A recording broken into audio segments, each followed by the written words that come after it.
So chances are you clicked on this video because you have some doubts about your own security. Everybody has some doubts about their own security, which is fine and it's okay to question that. So in this video, I do plan to talk about 6 subtle things that might show you have a little bit of insecurity. But without further ado, let's get into the first one right now.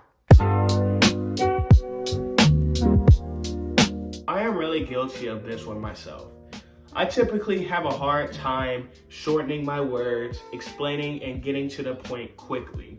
A lot of people who tend to be insecure over-explain what they are talking about because they don't really feel comfortable about what they have said to the person. For example, let's say I was explaining to my friend, hey, so yeah, I got this pen from the store because I really thought it was a good pen. Instead of just saying that, maybe a over-explainer would probably say, hey, I just got this pen from the store. Yeah, I just wanted to use it to make sure I was doing it for my notes and everything. That's over-explaining what is necessary. You don't need to do all that.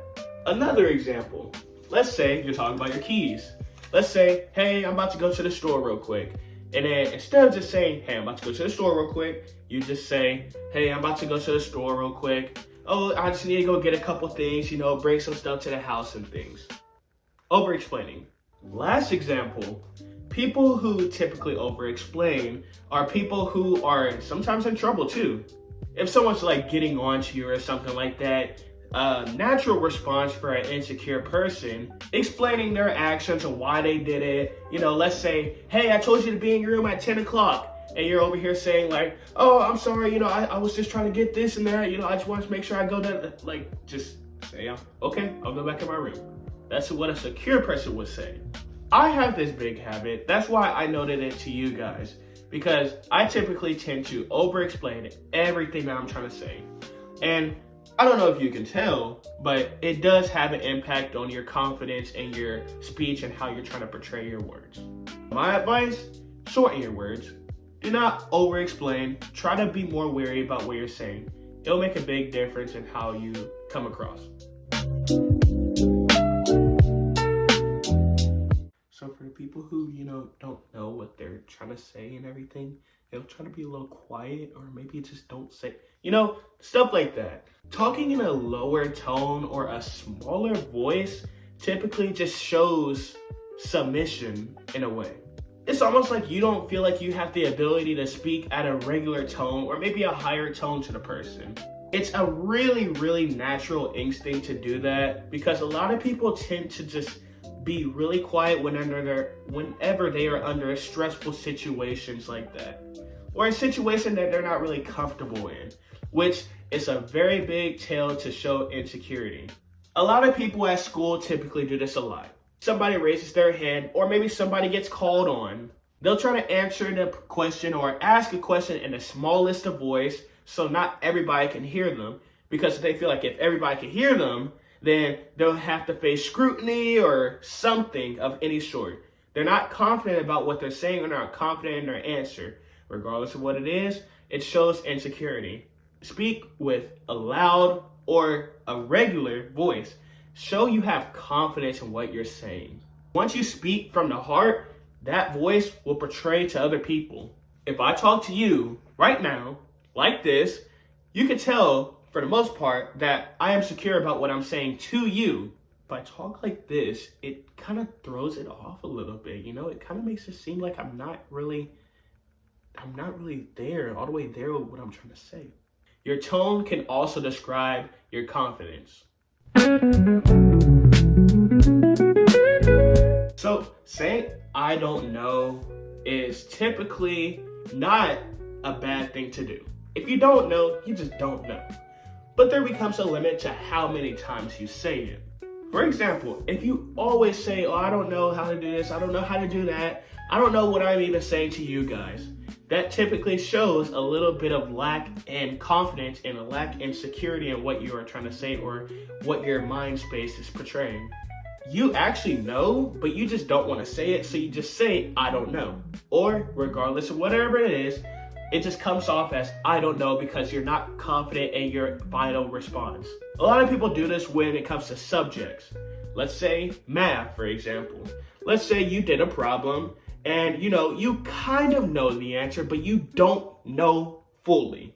Instead of guessing, or not guessing, but going with the answer you're staying in your head with, you just say, I actually don't know how to do this. I don't know if I'm actually correct on it. I don't know.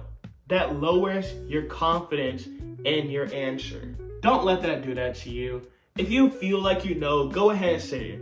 Regardless if it's well, I could be wrong, but this is what I'm going with. It's showing that you are willing to be humble if you are wrong, instead of completely deviating from your actual response.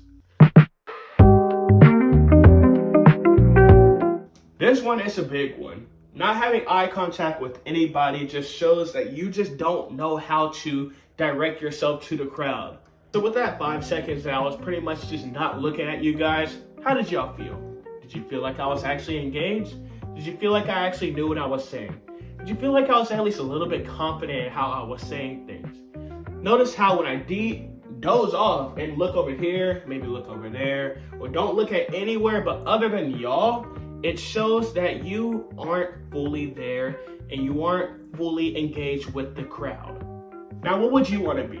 Someone who trains themselves to stare at the person, or someone who trains themselves to doze off and look every which way? This does come with a little bit of a skill. You don't want to always keep your eye on a person, like dead ass staring at them the whole time.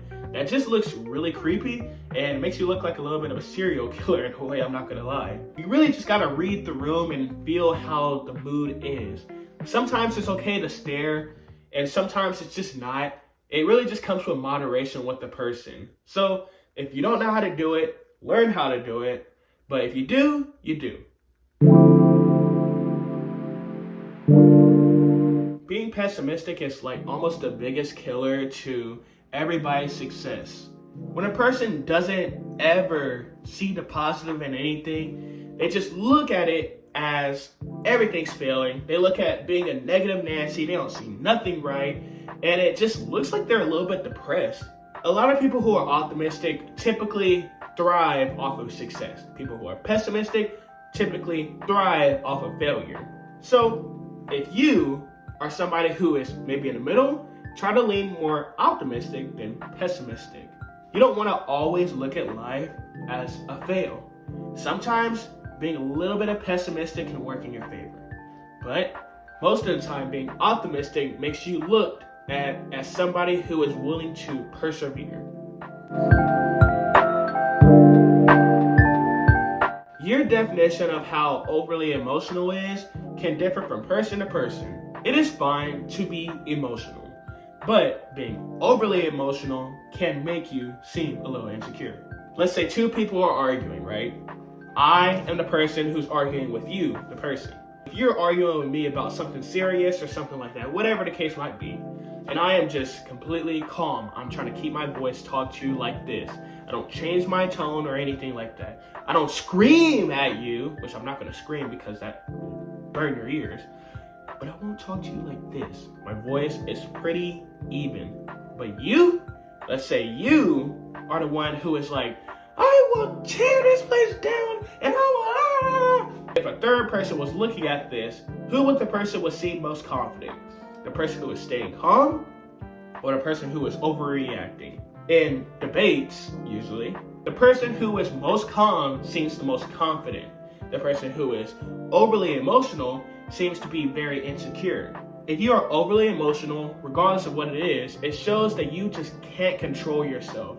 And if someone who can't control themselves typically are insecure and not confident. A confident person knows how to handle his feelings. A confident person is typically mature. A confident person typically is more successful. Being overly emotional can suck if you don't know how to control your emotions. So my advice to you, look at this video.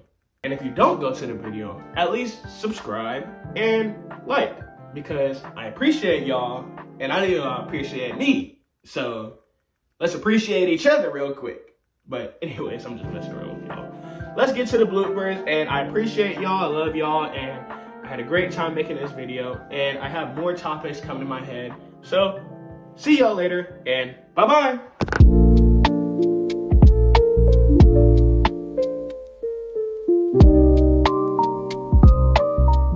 don't get me wrong, that's fine. Or maybe the title was just good. Well, fuck. In this video, I plan to talk about like that natural response for an insecure person, which would be explaining how pretty much they just, now I'm doing it. Overexplainers just have this habit to over-explain things, and there we go again. Overexplainers typically just over-explain everything. Not good either. I'm over-explaining now. If I'm actually correct on it, I don't know. You see, that just lowers your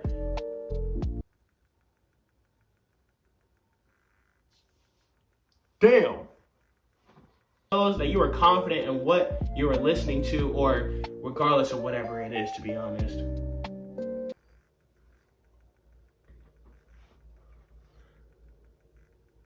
I gotta redo that. You do. I'm just not gonna lie to you. This really just comes with a personal